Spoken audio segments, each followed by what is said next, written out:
हाँ जी, नमस्कार। कैसे हैं आप लोग सभी?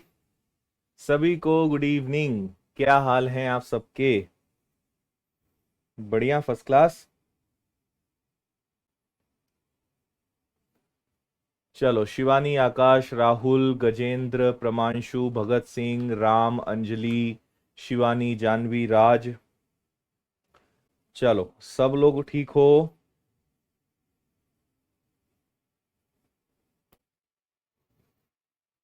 हम्म।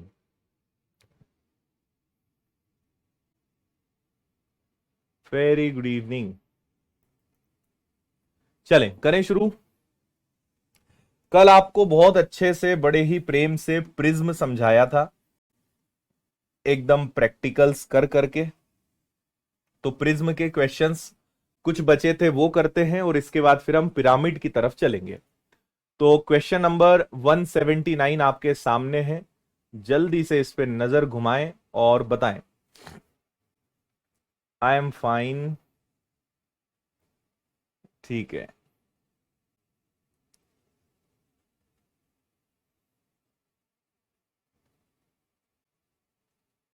ओके। देखिए, हमने एक चीज जो समझी थी, कल मैंने फॉर्मूले सब आपको बताए थे।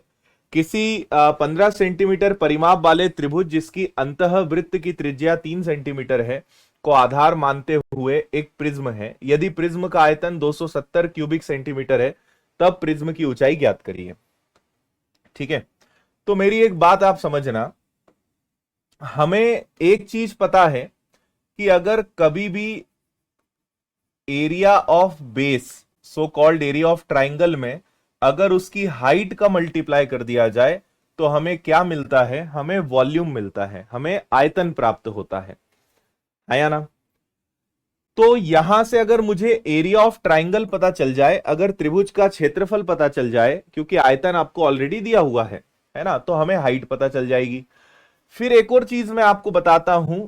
मैंने आपको एक कॉन्सेप्ट बताया था, अंतः त्रिज्या, इन रेडियस, और एक आउटर रेडियस। दोनों बातें आपको बताई थी, है ना? मैंने आपसे कहा था कि अगर किसी भी त्रिभुज के क्षेत्रफल में उसके अर्ध परिमाप का भाग दे दो तो आपको मिलता है स्मॉल आर, यानी अंतः त्रिज्या। अंतः त्रिज्या मतलब किसी ट्राइंगल के अंदर बनने वाले सर्कल की रेडियस इज कॉल्ड अंतः त्रिज्या। तो आपसे कहा है किसी 15 सेंटीमीटर परिमाप वाले अंतर्वृत्त की त्रिज्या ये है। ये इसका मतलब है एरिया ऑफ ट्राइंगल। तो अगर एरिया ऑफ ट्राइंगल मुझे नहीं पता, तो अगर मैं एस और आर का मल्टीप्लाई कर दूं तो मुझे एरिया ऑफ ट्राइंगल पता चल जाएगा। परिमाप है ये, side of sum of all sides, समस्त भुजाओं का योग। पर मुझे तो अर्ध परिमाप चाहिए, तो मुझे उसका आधा करना पड़ेगा। तो इसका मैंने आधा कर दिया। और मुझे रेडियस दी हुई है, जो कितनी है? 3 है। तो त्रिभुज का क्षेत्रफल कितना आ गया? 45/2। तो त्रिभुज का क्षेत्रफल है 45/2।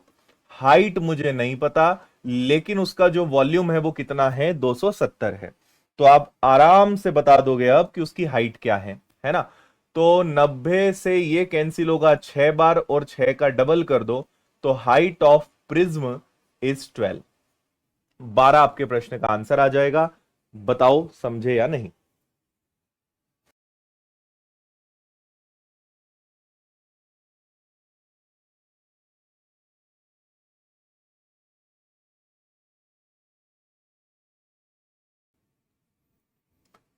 समझ गए? हम्म।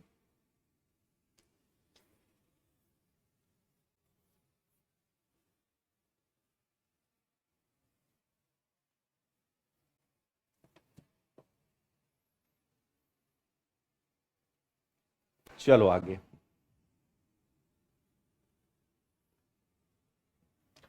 किसी समबाहु त्रिभुज आधार वाले, यानी समबाहु त्रिभुज पर, समबाहु त्रिभुज यानी इक्विलेटरल ट्राइंगल, ऐसा ट्राइंगल जिसकी तीनों भुजाएं कैसी होती हैं? बराबर होती हैं।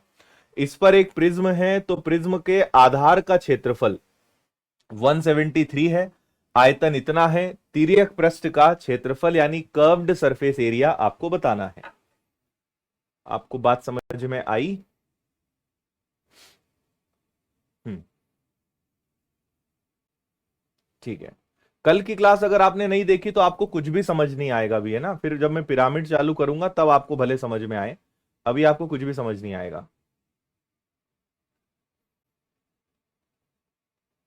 ठीक है।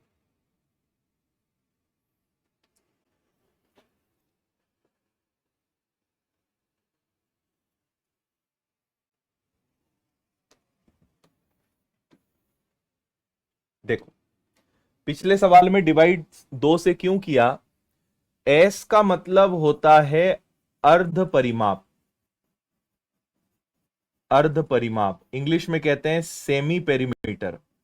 सेमी पेरीमीटर यानी आपको क्या करना होता है? परिमाप का आधा करना होता है, पेरीमीटर का हाफ। इसलिए हमने एस मतलब पेरीमीटर का हाफ, परिमाप का आधा, इसलिए हमने वहां पे 2 का भाग दिया। चलिए देखो, समबाहु त्रिभुज इक्विलेटरल ट्राइंगल का एरिया क्या होता है? तो उसका एरिया होता है √3/4 इंटू ए का square which is equal to 173। आपने अगर देखा हो तो इन्होंने ये भी कहा है कि √3 की वैल्यू ये यूज करना, है ना। तो √3 की जगह मैं रखूंगा 1 पॉइंट, या डायरेक्ट कर देता हूं, ए स्क्वायर 173, 4 चला जाएगा ऊपर, और √3 की वैल्यू क्या होगी? 1.73। ओके भाई, ए स्क्वायर 173 से 173 कैंसिल हो जाएगा, लेकिन यहां डेसिमल है तो इसके 2 जीरो ऊपर आ जाएंगे। एंड 400 किसका स्क्वायर होता है? 20 का। तो आपको साइड पता चल गई कि प्रत्येक भुजा उस त्रिभुज की क्या है? 20 है।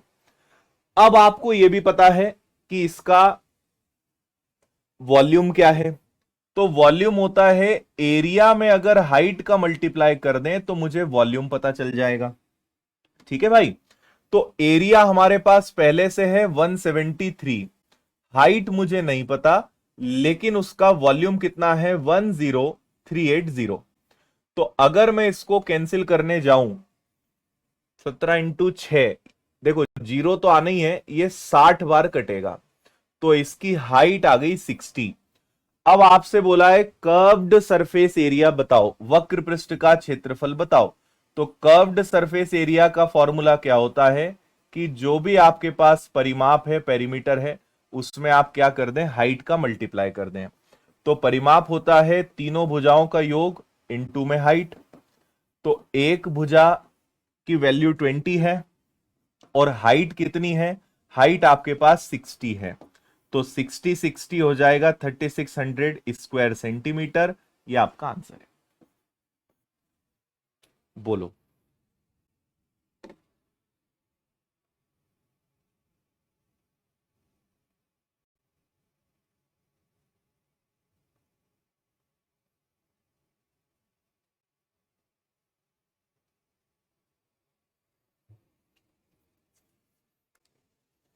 आया समझ में या नहीं आया, ये बताने का कष्ट करें।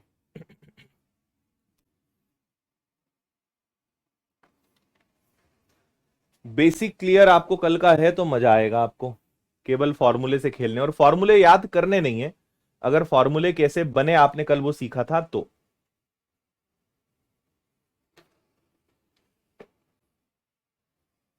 ठीक है, पहले आपने एरिया ऑफ ट्राइंगल लगाया, इससे भुजा पता चल गई। फिर आपने वॉल्यूम लगाया, इससे आपको हाइट पता चल गई। फिर आपने कर्व्ड सरफेस एरिया लगाया, वक्र पृष्ठ का क्षेत्रफल लगाया।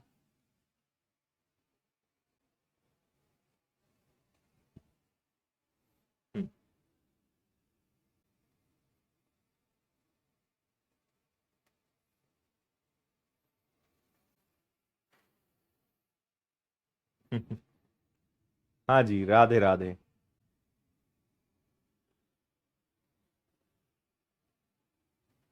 किसी प्रिज्म का आधार चतुर्भुज एबीसीडी है, दिया गया है। ए बी 9 है, बी सी 14 है, सी डी 13 है, डी ए 12 है, डी ए बी 90 डिग्री है। प्रिज्म का आयतन ज्ञात करें। देखो, एक चतुर्भुज कैसा बन रहा है कि एक तो आपके पास 90 डिग्री है, ये कंफर्म है ना। और इसके साथ ही साथ एक भुजा और ले लेता हूं मैं।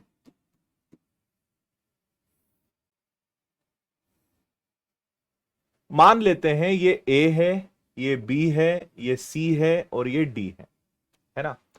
और डी ए बी ये वाला कोण कितने अंश का है? 90 अंश का है ना।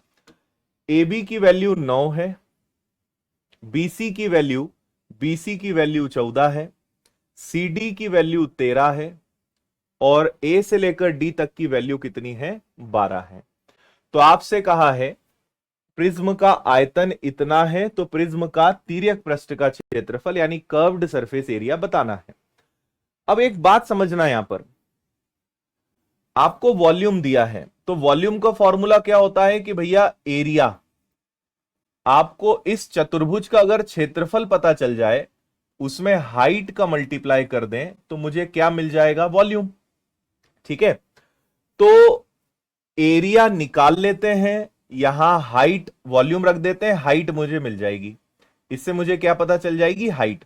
जब हाइट पता चल जाएगी तो मैं वापस से कर्व्ड सरफेस एरिया का फॉर्मूला लगा दूंगा कि जो भी परिमाप है, पेरीमीटर है, उसमें किसका मल्टीप्लाई कर दिया जाए? हाइट का। तो मुझे पता चल जाएगा वक्र पृष्ठ का क्षेत्रफल। बात समझ में आई? परिमाप तो आज भी हमारे पास है। परिमाप का मतलब होता है चारों भुजाएं, एक भुजा 9 है, एक भुजा 12 है, एक 13 है, एक 14 है। तो अगर 12 और 9 को जोड़ोगे तो 21, 13 और 14 को जोड़ोगे तो 27, तो ये कितना आ गया? 48। तो परिमाप तो मुझे आज भी पता है कि 48 है, लेकिन अगर कोई चीज नहीं पता है तो वो क्या है? हाइट। हाइट पता चले तो वक्र पृष्ठ निकालें। हाइट निकलेगी यहां से, और ये कब निकलेगा? जब एरिया पता होगा। तो अब आपके लिए सबसे इंपॉर्टेंट क्या है? इस चतुर्भुज का क्षेत्रफल ज्ञात करना, इस क्वाड्रिलेटरल का एरिया ज्ञात करना, है ना। और चतुर्भुज क्यों? क्योंकि ये लिखा हुआ है कि ये आधार उसका क्या है? एक चतुर्भुज है ना। और इसमें एक 90 अंश भी है, तो इसलिए मैंने एक 90 अंश ले लिया। कैसे भी बना लो, ऐसा कोई जरूरी नहीं कि ऐसे ही बनाना है। अब आप अगर ध्यान से देखें तो ये अपने आप में दो त्रिभुज दिख रहे हैं। मैं दोनों त्रिभुजों का अलग अलग क्षेत्रफल निकाल लेता हूं, है ना। एक चीज और समझना, ये 9 है, ये 12 है। आपको याद है एक ट्रिपलेट होता है 3, 4 और 5। तो अगर एक 9 है, एक 12 है, तो एक क्या होगा? 15। हर एक का 3 गुना हो रहा है। ये 9 है, ये 12 है, तो भाई मुझे पता चल गया कि ये कितना है? ये आपका 15 है। पर हालांकि इसकी जरूरत अभी फिलहाल पड़ेगी हमें आगे। अगर मुझे इस त्रिभुज का क्षेत्रफल निकालना है, ट्राइंगल एडीबी का एरिया निकालना है, तो 1/2 बेस इंटू हाइट। तो 12 का आधा 6, 6 और 9 हो गया 54। तो इस वाले त्रिभुज का क्षेत्रफल कितना आ गया? 54। अब इस त्रिभुज का निकालते हैं। अगर आप उस वाले त्रिभुज को देखेंगे तो तीनों भुजाएं अलग अलग हैं। All 3 sides are different. तीनों भुजाएं कैसी हैं? अलग अलग हैं।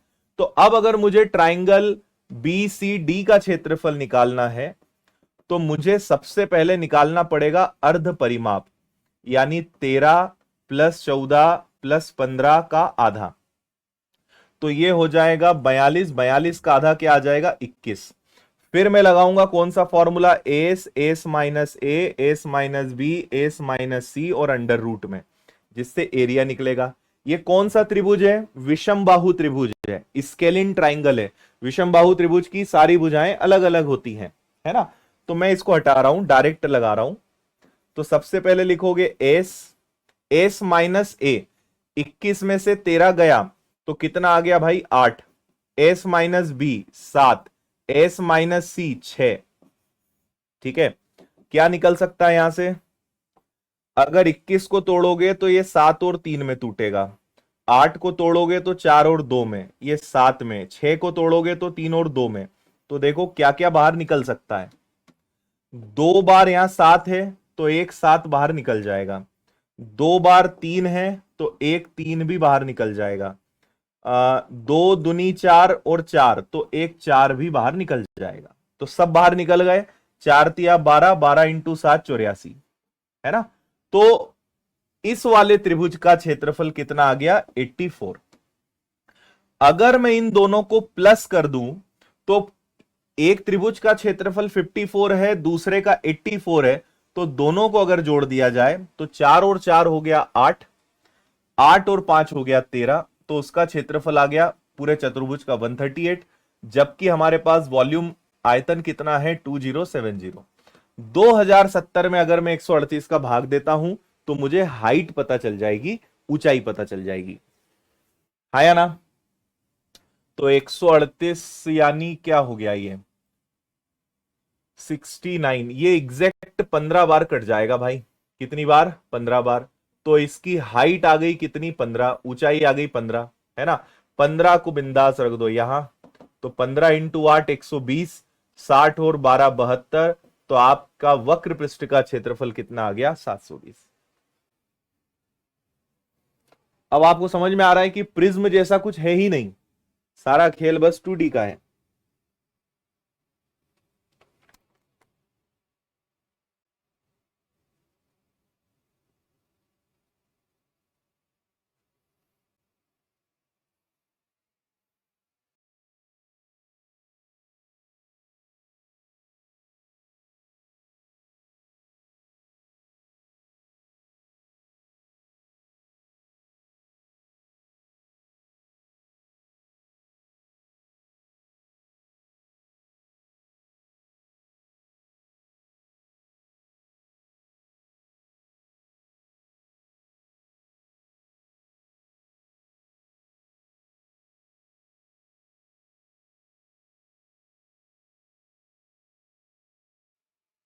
ठीक है।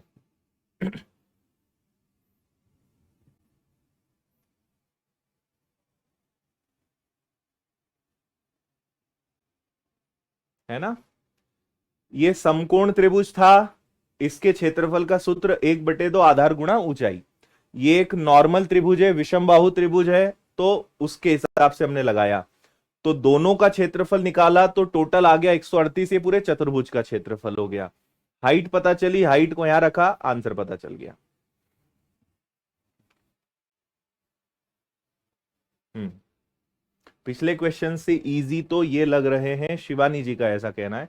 आपने वो सब पढ़ लिया है ना, इसलिए ये इजी लग रहा है। एस क्यों निकाला? क्योंकि वो सूत्र है, ये हीरोज सूत्र है ना, s, s minus a, s minus b, s minus c. विषम बाहु त्रिभुज का ये क्षेत्रफल का सूत्र है ना। हम्म। पूजा जी कह रही है सर अब मजा नहीं आ रहा है, कब खत्म होगा ये चैप्टर? ये चैप्टर 2 दिन बाद खत्म हो जाएगा, है ना? 2 दिन आप और झेल लीजिए, आज की क्लास के अलावा 2 more days, उसके बाद ये खत्म। ये एक बहुत इंपॉर्टेंट चैप्टर है, एग्जाम के पॉइंट से बहुत प्रश्न आते हैं। क्या होता है, किसी भी टीचर को यूं ही वक्त जाया करने में मजा नहीं आता है। भाई हम क्यों चाहेंगे कि फिजूल का पढ़ाएं, हमें क्या मजा आ रहा है? पर हमें पता है कि किसी भी चैप्टर की अहमियत क्या है। आज का थोड़ा बहुत दुख दर्द कष्ट सहन हो जाए वो चल जाएगा, परीक्षा में तकलीफ नहीं होनी चाहिए, हमारी ये सोच है। आज आज 20 क्लास की जगह 25 क्लास हो जाए, 5 ही दिन ज्यादा लगेंगे, 5 ही घंटे ज्यादा पढ़ना है। पर एग्जाम में अगर प्रिज्म का क्वेश्चन छूट गया तो आपको दुख हो ना हो, हमें बड़ा दुख होगा कि यार हमने, हमारी कमी रह गई। तो इसलिए मैं ये कभी सुनना नहीं चाहूंगा कि मेरी कमी रह जाए, है ना? एक एक क्वेश्चन, एक एक चैप्टर, एक एक टाइप इंपॉर्टेंट है। सिलेक्शन लेने वालों का मतलब, जब आप देखोगे ना कि जब 1 नंबर 2 नंबर से एग्जाम छूट जाता है ना, या जब सिलेक्शन नहीं होता है तो बहुत दुख होता है। तब समझ में आता है कि 1 नंबर की वैल्यू क्या है, एक एक प्रश्न की वैल्यू क्या है। तो जिन्होंने पहले ठोकर खाई है उन्हें इस बात का एहसास है कि भाई एक एक नंबर की वैल्यू होती है। जिन्होंने कभी कोई एग्जाम दिया नहीं, कोई अनुभव लिया नहीं, उन्हें लगता है कि क्या इतना पढ़ाना, 10-12 दिन में खत्म करो, आगे बढ़ो। तो हम नहीं चाहते हैं कि आप बुरा अनुभव लें, हम चाहते हैं कि एक बार में सिलेक्शन लें। इसलिए दुख दर्द कष्ट तो झेलना पड़ेगा। एग्जाम खुशी खुशी देना है तो अभी तकलीफें झेल लो। अभी खुशी खुशी मैं आपको अच्छा पढ़ा दूंगा, एग्जाम में दर्द होना ही होना है, तकलीफ होनी ही होनी है। ठीक है, चलो अगला सवाल भाई।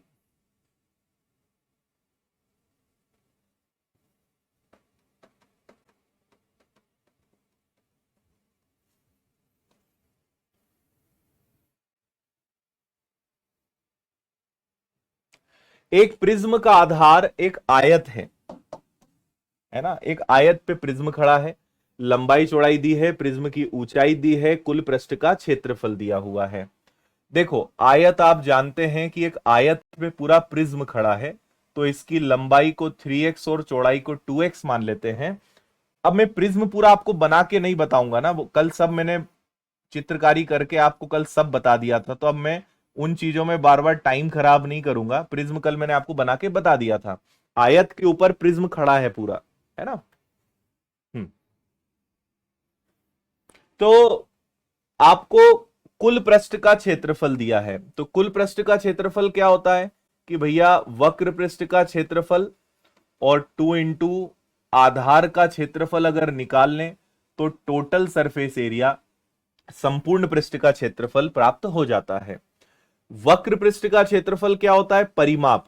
तो परिमाप क्या होता है, अब परिमाप का सूत्र किसका लगेगा, इसका 2 लंबाई धन चौड़ाई इंटू ऊंचाई, और आधार का क्षेत्रफल यानी लंबाई इंटू चौड़ाई, जो कितना है, जो 288 है ना। समझ में आ रही है बात, ये वक्र पृष्ठ का क्षेत्रफल है, आधार का क्षेत्रफल। अब आधार एक आयत है, रेक्टेंगल है, तो फॉर्मूले आयत के लगेंगे, रेक्टेंगल के लगेंगे, हाँ या ना। तो देखो ये 2 आ गया, लंबाई धन चौड़ाई, तो 3 और 2 कितना हो गया, 5। 3 और 2 हो गया 5, 5 का दुगना क्या हो गया आपका 10x। हाइट कितनी हो गई भाई, हाइट हो गई 12। फिर यहां आ जाओ 2, 3 का दुगना हो गया 6, 6 का दुगना हो गया 12, तो ये आ गया 12x का स्क्वायर बराबर में 288। ये हो गया 120। अब देखो ये आ गया 12x का स्क्वायर, फिर आ गया 120x माइनस का 288, इसको उठा के मैंने इधर ले आया और बराबर में आ गया 0। अब ये बन गया एक द्विघात समीकरण, इन इंग्लिश क्वाड्रेटिक इक्वेशन, एक द्विघात समीकरण बन गया। अब हमें यहां पर दिमाग लगाना है कि क्या किया जाए। अच्छा एक और चीज हम कर सकते हैं, इसको थोड़ा सा हल्का कर देते हैं। पूरे में 12 का भाग जा रहा है, तो पूरे में 12 का भाग दे देते हैं। इसमें 12 का भाग जाएगा तो एक्स स्क्वायर बचेगा, इसमें जाएगा तो 10x बचेगा, इसमें जाएगा तो 24 हो जाएगा बराबर में 0। और ये आपके प्रश्न का आंसर है, मतलब इससे तय होगा। अब आपको ऐसी संख्या सोचना है जिसको जोड़ने घटाने पे 10 लेकिन गुणा करने पे 24 आए, तो आप बहुत आराम से बता सकते हो कि सर 6 और 4 ले लो। क्यों, क्योंकि अच्छा यहां माइनस भी है, तो अगर मैं, नहीं पर 6 और 4 में तो दिक्कत हो जाएगी, 12 और 2 लेना पड़ेगा, है ना। अगर मैं प्लस का 12 और माइनस का 2 लेता हूं तो 12 में से 2 गया 10 और 12 का दुगना 24।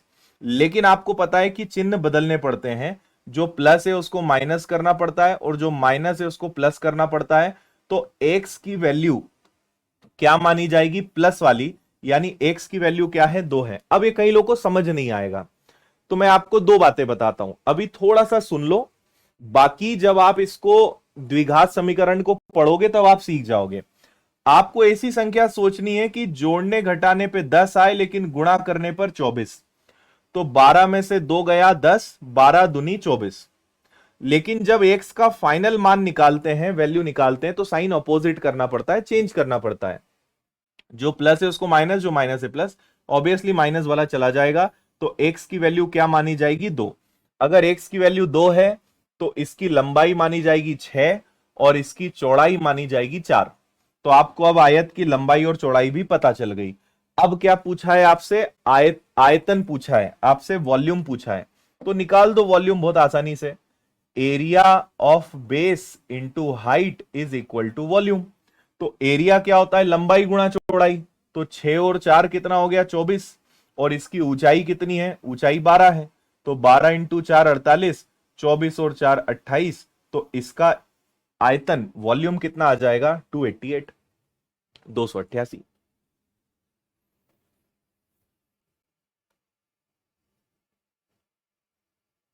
समझे।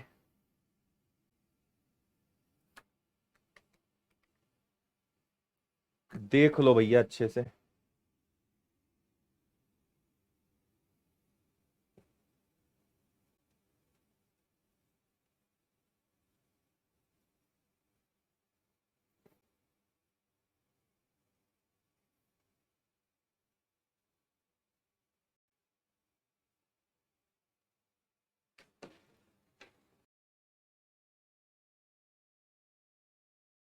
ठीक है, 6 और 4 से नहीं हो पाएगा ना, आप चिन्ह नहीं जमा पाओगे। आप अगर भाई प्लस का 6 और प्लस का 4 लोगे तो 6 और 4 10 तो आ जाएगा, लेकिन इनका गुणा करने पे प्लस 24 आएगा। तो आप 6 और 4 से माइनस का 24 नहीं ला पाओगे और प्लस का 10 नहीं ला पाओगे। तो 6 और 4 का कॉम्बिनेशन नहीं बनेगा, 12 और 2 का बनेगा।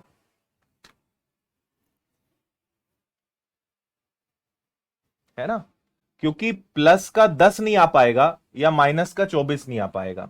तो 6 और 4 से मामला आपका जमेगा बिल्कुल भी नहीं।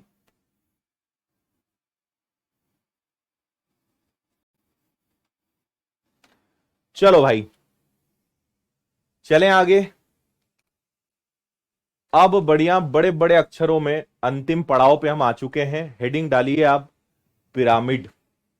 है ना, ये देखो पिरामिड, ये है पिरामिड आपके सामने, छोटा सा। कहां दिखाऊं मैं आपको, ऐसे दिखाता हूं, दिख रहा है पिरामिड। हम्म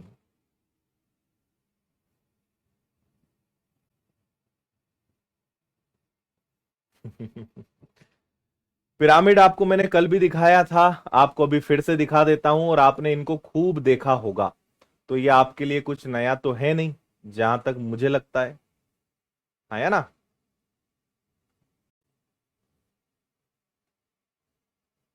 हम्म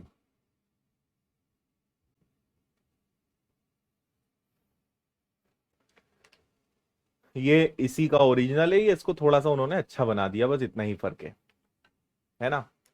अब देखो भाई, पूरा जो खेल है, अब मैं आपको फिर एक चीज बताऊं, पिरामिड में भी क्या होगा, इसके भी बेस होंगे। है ना, पिरामिड एक वर्ग पे भी खड़ा हो सकता है, एक आयत पे भी खड़ा हो सकता है, जैसे प्रिज्म था। प्रिज्म में क्या था कि वो पूरा ऊपर से नीचे एक जैसा था।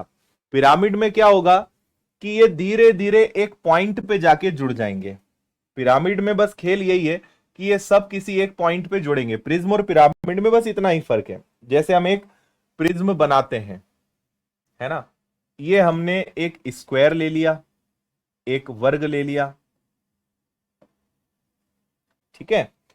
अब भाई मैं इन सबको अगर किसी एक बिंदु पे मिला दूं,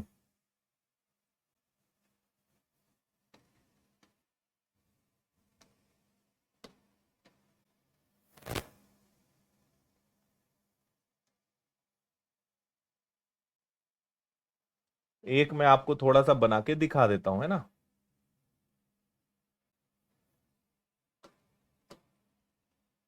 ये भी यहीं जाके जुड़ जाएगा,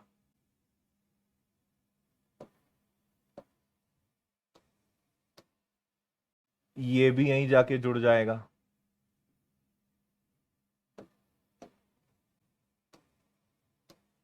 और ये भी यहां जाके जुड़ जाएगा। ये चारों एक जगह जुड़ गए, तो बस यही क्या है आपका, यही पिरामिड है।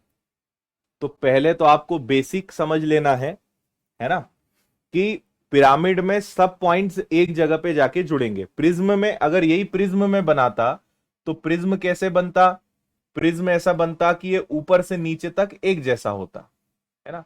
प्रिज्म ऊपर से नीचे तक एक जैसा होता, पिरामिड ऊपर किसी एक पॉइंट पे जाके जुड़ जाता है।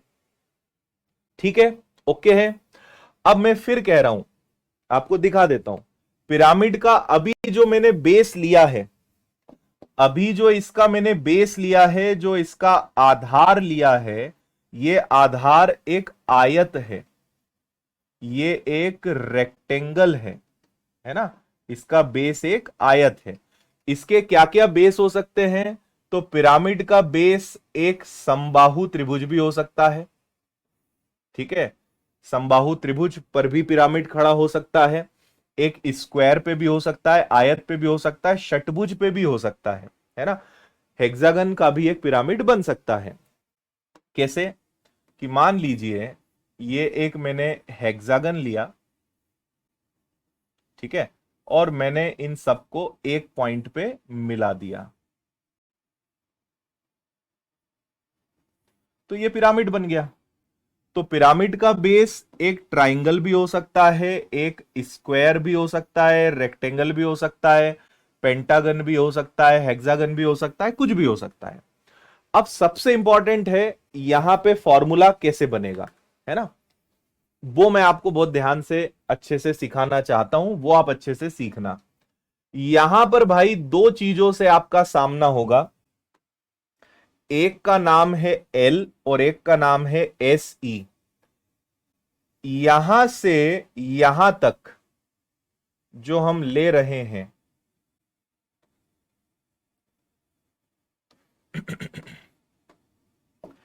इसको आप जानते हैं, इसको कहते हैं तिर्यक ऊंचाई। तिर्यक ऊंचाई इंग्लिश में कहेंगे स्लांट हाइट, और इसको दर्शाया जाता है एल से, है ना, समझ में आ रही है। ये पिरामिड की अपनी एक भुजा है, मतलब एक पूरा फलक है, एक साइड है ना, इस पे ये जो इसका झुकाव है इसको बोलते हैं तिर्यक ऊंचाई, ठीक है। लेकिन इस बिंदु से ये जो कोना कोना देख रहे हो, ये जो कोना जिस पे मैंने अभी ड्राइंग बनाई है ना, कौन से कलर से दिखाऊं, हरा आपको शायद दिख रहा होगा, इसको हम क्या कहेंगे पता है, इसको हम कहेंगे स्लांट एज, ठीक है, स्लांट एज। और इसको अभी हम फिलहाल एस ई के नाम से ही कहेंगे कि ये क्या है, दो चीजें यहां पर हैं, स्लांट एज और स्लांट हाइट। दोनों बातें समझ में आई आपको। इसको ब्लैक कलर करूं तो शायद आपको अच्छे से दिखेगा क्या, ब्लैक कर देते हैं, है ना। तो ये जो आपको दिख रहा है, जो इस बिंदु से स्टार्ट हुआ और यहां तक टच कर रहा है, this is called slant edge and this is slant height. इसको एल कहेंगे, इसको एस ई कहेंगे हम। इसका हिंदी कुछ होता नहीं है, आगे देखते हैं किसी प्रश्न में कुछ हिंदी आएगा तो समझ लेंगे अपन, है ना। किनारा कह सकते हैं आप, तिर्यक किनारा, तिर्यक किनारा और तिर्यक ऊंचाई। अब मैं आपको जो एक कल आपके लिए ये एक जो चीज बनवाई थी इसको समझाता हूं, है ना। भाई आप अगर किसी पिरामिड को खोलेंगे तो वो कुछ इस प्रकार से ही दिखाई देगा, है ना। अभी फिलहाल हमारे पास जो पिरामिड है इसका आधार एक स्क्वायर है, इस वर्ग के ऊपर ये पिरामिड खड़ा है। तो अगर मैं इन सबको फोल्ड कर दूंगा, है ना, आप अक्सर जो केक के बॉक्स लाते हो वो भी पिरामिड जैसे ही होते हैं, ऐसे आजकल बॉक्स आते हैं ना केक के, तो ये आपका पिरामिड खड़ा हो गया भाई, है ना। अब यहां पे एक बहुत इंपॉर्टेंट बात समझना, बाकी सबको छोड़ो, जो मैं कहना चाह रहा हूं वो ये कि ऊपर वाले बिंदु से ये जो सीधी सीधी लाइन आ रही है, ये जो लाइन आ रही है ये वही लाइन है, इसको कहेंगे हम तिर्यक ऊंचाई। इसको क्या कहेंगे, तिर्यक ऊंचाई।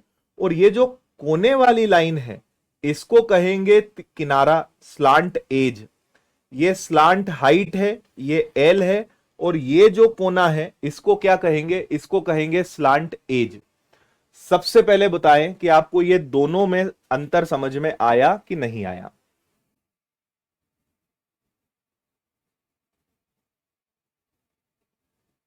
ठीक है, हाँ, देख लो अच्छे से एक बार।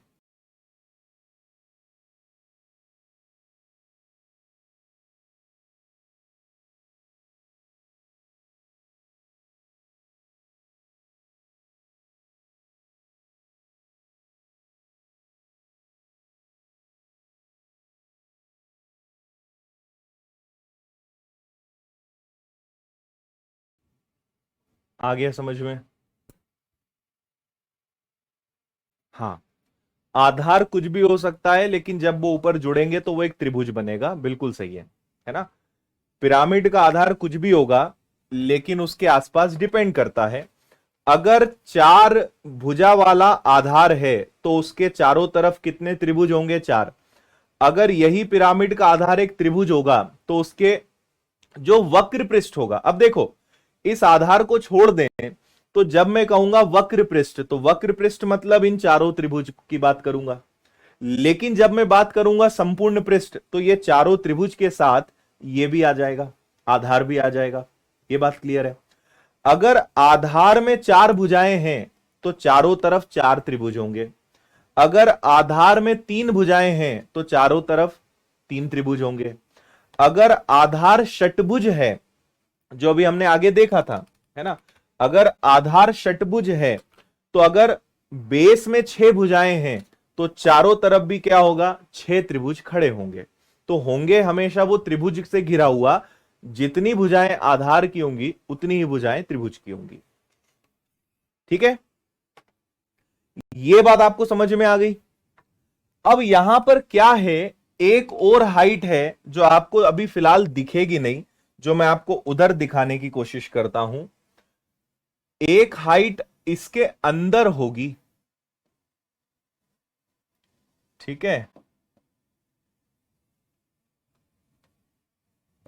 और इसका नाम है ऊंचाई। मान लीजिए, अब आप समझना, कल्पना करिए आप पिरामिड के अंदर खड़े हैं, एकदम सेंटर में और अंदर खड़े हैं, है ना, यहां तो दिखेगा नहीं, ये तो पिरामिड पैक है। तो जब आप किसी पिरामिड के अंदर एकदम सेंटर में खड़ेंगे, तो आपकी एकदम जो ऊंचाई होगी, जो उस बिंदु को यहां पे टच करेगी, इसे हम क्या कहेंगे, इसे कहेंगे इस पिरामिड की हाइट, ऊंचाई। तो एक्चुअल में ऊंचाई ये है पिरामिड की। आप शायद समझ पा रहे होंगे बात को, है ना।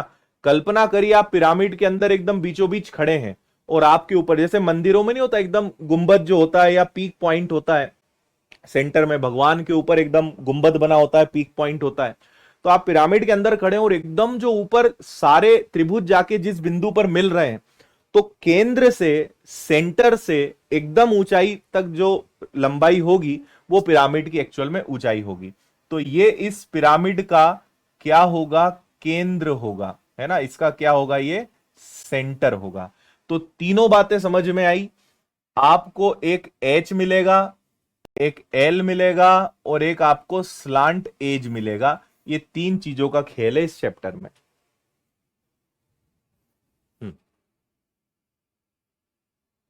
Got it.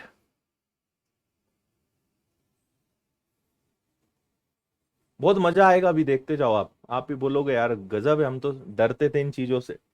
देख लो बस।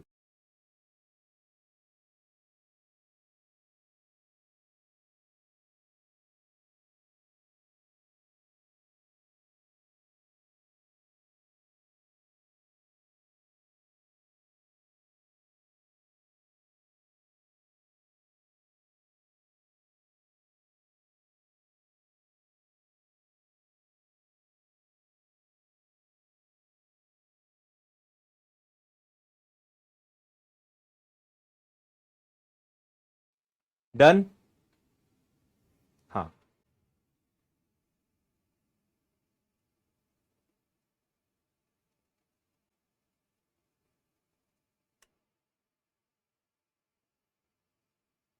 इसको ग्रेविटी सेंटर भी कहते हैं ना, जिस केंद्र की मैं बात कर रहा हूं, इसको कभी कभी आप एग्जाम में पाएंगे कि इसको ग्रेविटी सेंटर भी कहते हैं। तो वो कोई नई बात नहीं है ना।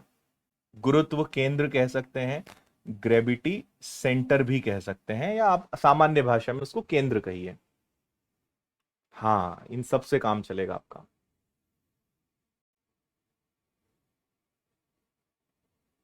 डन।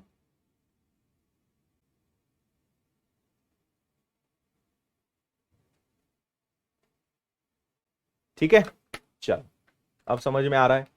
अब एक बार जरा आप इस फॉर्मूले को पढ़ लो, फिर थोड़ा सा इसको समझते हैं। चीजें आपको मैक्सिमम याद ही करनी है इसमें, लेकिन फिर भी मैं आपको समझाता हूं।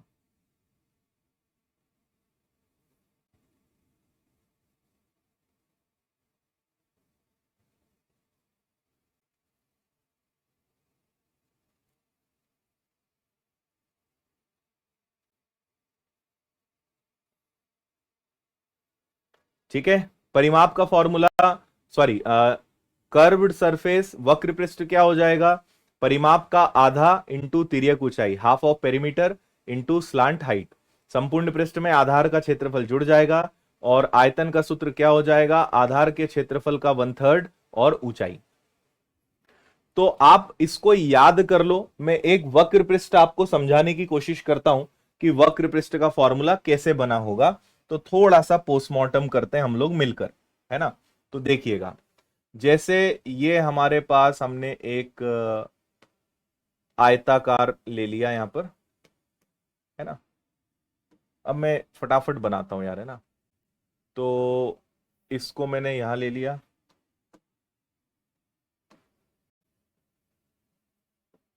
इसको मैंने यहां बना दिया, इसको यहां मिला दिया, इसको यहां मिला दिया, और इसको भी यहां मिला दिया। ये एक प्रिज्म बन गया। जब इस प्रिज्म पिरामिड को मैं ओपन करूंगा तो ये कुछ ऐसा बनेगा जो मैंने आपको भी थोड़ी देर पहले दिखाया, है ना। ये कुछ ऐसा दिखेगा।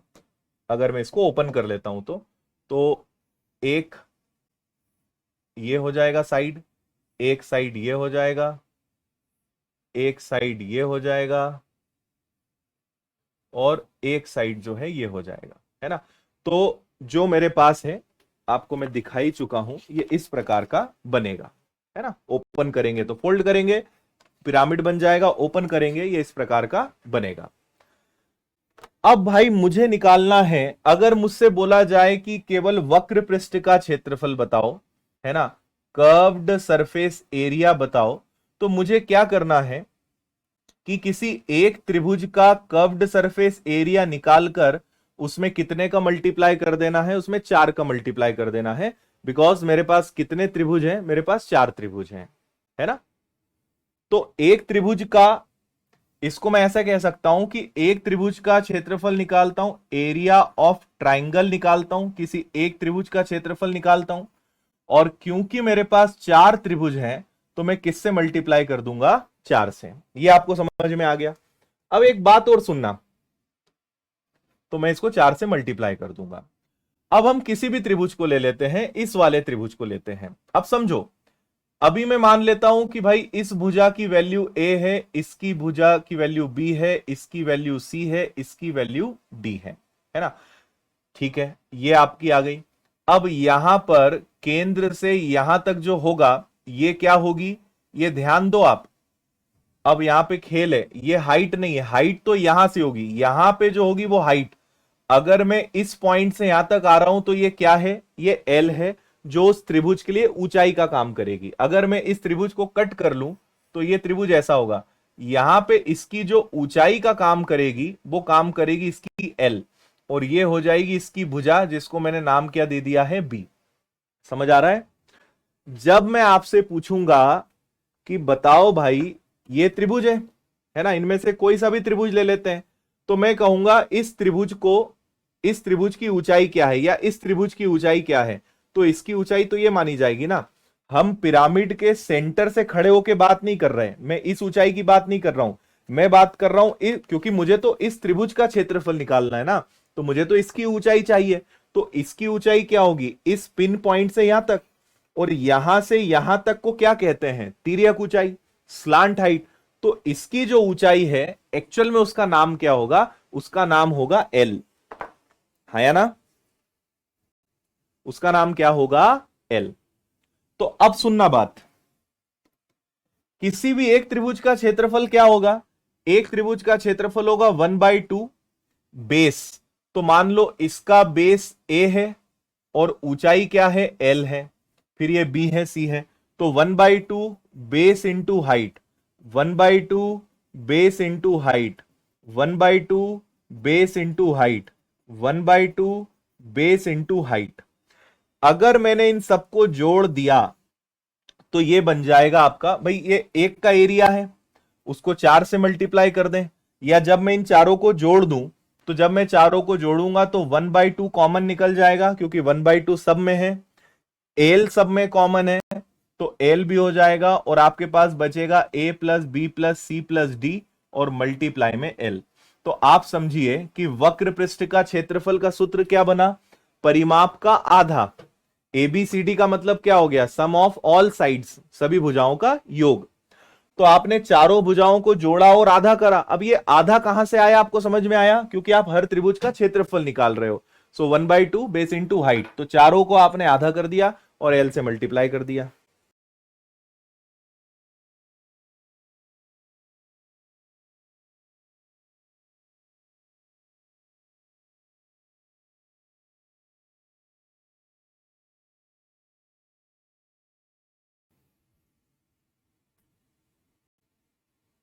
है ना। और आपने अगर ध्यान दिया हो तो यही तो लिखा है, आधार का परिमाप का आधा करो और तिर्यक ऊंचाई का मल्टीप्लाई कर दो, स्लांट हाइट का मल्टीप्लाई कर दो।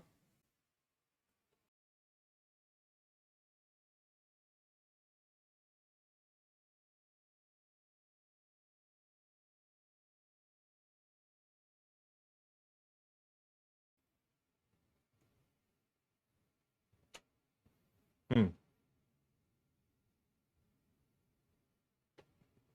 क्लियर है ना। अब सोचो,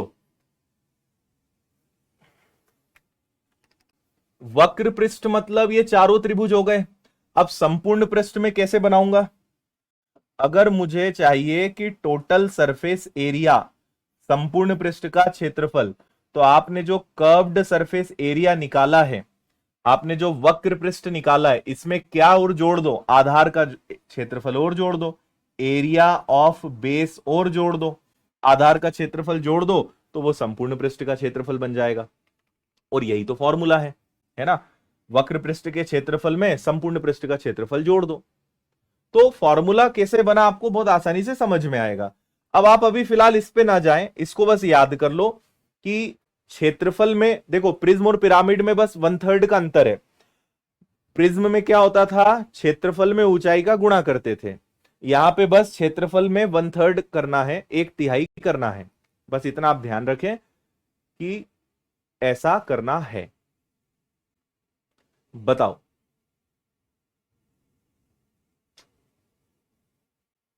ठीक है, डन।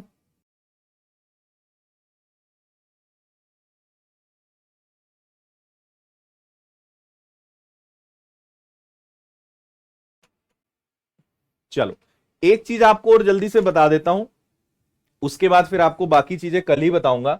एक चीज आप बस समझ लो, जिसके बिना कल हम फॉर्मूले, कल मैं आपको ये सब बनाना सिखाऊंगा। ये सब बनाना सीख लोगे ना तो याद रखने का झंझट नहीं रहेगा, नहीं तो तुम पगला जाओगे इतना सारा याद रख के। तो मैं आपको ये कल सिखाऊंगा कि ये सब बने कैसे हैं, बहुत मजेदार है, आराम से समझ में आएगा। बस एक चीज के लिए हम थोड़ा सा वापस से परेशान हो लेते हैं।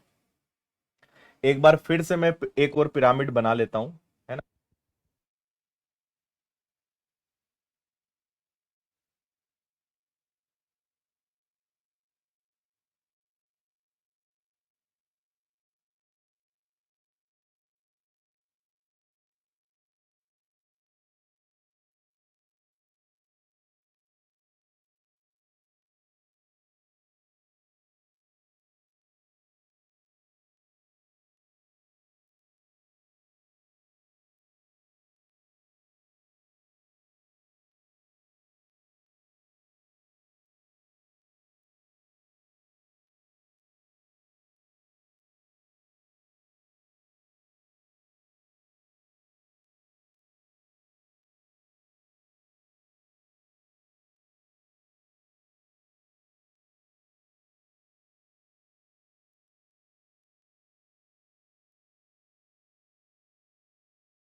वॉइस चली गई थी, बैटरी खत्म हो गई थी, मैं अब आपको फिर से सुना रहा हूं, है ना, सुनिएगा। मैंने आपको कुछ नहीं कहा, मैंने सिर्फ ये कहा कि जब आप यहां केंद्र में खड़े रहोगे तो आप कहां कहां जा सकते हो। आप यहां से यहां जा सकते हो, यहां से यहां जा सकते हो, यहां से यहां जा सकते हो। क्योंकि ये भुजा ए है, तो यहां से यहां तक तय की गई दूरी भुजा का आधा होगी, यहां से यहां तक तय की गई दूरी भुजा का आधा होगी, और ये पूरा विकर्ण होता है, डायगोनल होता है, तो उसका आधा क्या हो जाएगा। यहां से अगर तिरछे जाओगे तो आप विकर्ण का आधा तय करोगे, हाफ ऑफ डायगोनल तय करोगे। ये आपको समझ में आ गई बात, है ना। फिर मैंने ये कहा कि जब आप केंद्र में खड़े होके अगर यहां जाओगे तो आप पता है किसको टच करोगे, आप स्लांट हाइट को टच करोगे, मैं अभी बता रहा हूं। और जब तिरछा जाओगे तो आप स्लांट एज को टच करोगे। अब उदाहरण समझना डायग्राम से, ठीक है। आपको फिर से बता दूं कि ये होती है स्लांट हाइट और ये होती है स्लांट एज, ये तिर्यक ऊंचाई और ये तिर्यक किनारा। कल्पना करिए आप केंद्र में खड़े हैं और अगर यहां जाओगे, अगर ऐसे सीधे जाओगे तो आप किसको टच कर रहे हो, आप स्लांट हाइट को टच कर रहे हो, आप एल को टच कर रहे हो। और वही मैंने कहा कि सीधे जाओगे तो एल को टच करोगे, अगर कॉर्नर से तिरछे जाओगे तो यहां जाओगे तो किसको टच करोगे, तिरछे जाओगे तो किसको टच करोगे, स्लांट एज को टच करोगे। बस यही मैंने कहा। और अगर आप बीचों बीच बस खड़े हुए हो, ऐसे खड़े हो, तो आप किसको टच कर रहे हो, आपका सिर किसको टच कर रहा है, उस पिरामिड की हाइट को टच कर रहा है। तीनों बातें समझ में आई। बस ये सबसे इंपॉर्टेंट खेल है। अगर ये समझ में आ गया तो कल ये फॉर्मूला बनाना मैं आपको सिखा दूंगा कि ये सब बने कैसे हैं। क्योंकि अब सिर्फ मुझे पाइथागोरस थ्योरम लगानी है, पाइथागोरस प्रमेय लगानी है, कर्ण का वर्ग, लंब का वर्ग, आधार का वर्ग, खत्म। डन।